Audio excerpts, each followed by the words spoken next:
तो आज हम पढ़ेंगे कूलाम का नियम। कूलाम का नियम क्या है?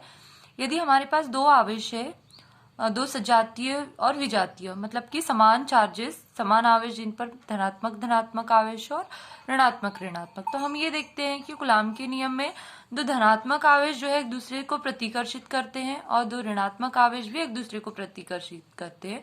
परंतु यदि हम एक आवेश धनात्मक ले, दूसरा ऋणात्मक ले, तो दोनों के बीच में आकर्षण होता है।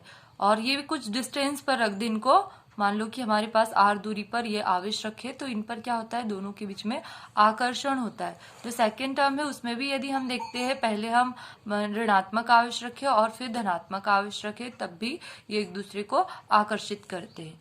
तो कूलाम का नियम ये कहता है कि दो बिंदु आवेश, ठीक है, दो पॉइंट चार्जेस में ये टर्म लगती है, दो बिंदु आवेश के मध्य लगने वाला आकर्षण या प्रतिकर्षण, दोनों प्रकार का, ये पहली दो टर्म में प्रतिकर्षण है और लास्ट की दो में आकर्षण है। तो आकर्षण या प्रतिकर्षण बल, ठीक है, फोर्स बल, तथा उन दोनों आवेशों के परिमाण के गुणनफल के अनुक्रमानुपाती और उनके बीच के दूरी के वर्ग के व्युत्क्रमानुपाती होता है।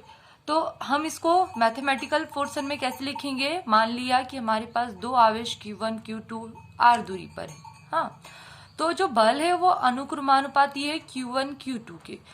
कब? जब r नियत हो, है ना। तो फर्स्ट टर्म में हम r को नियत लेंगे। सेकंड में ये कहता है कि जो बल है वो दूरी के वर्ग के व्युत्क्रमानुपाती होता है।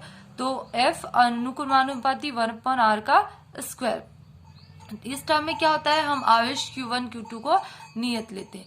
अब क्या करते हैं, हम दोनों टर्म्स को साथ में लिख सकते हैं, मतलब F अनुक्रमानुपाती Q1 Q2 upon r का स्क्वायर।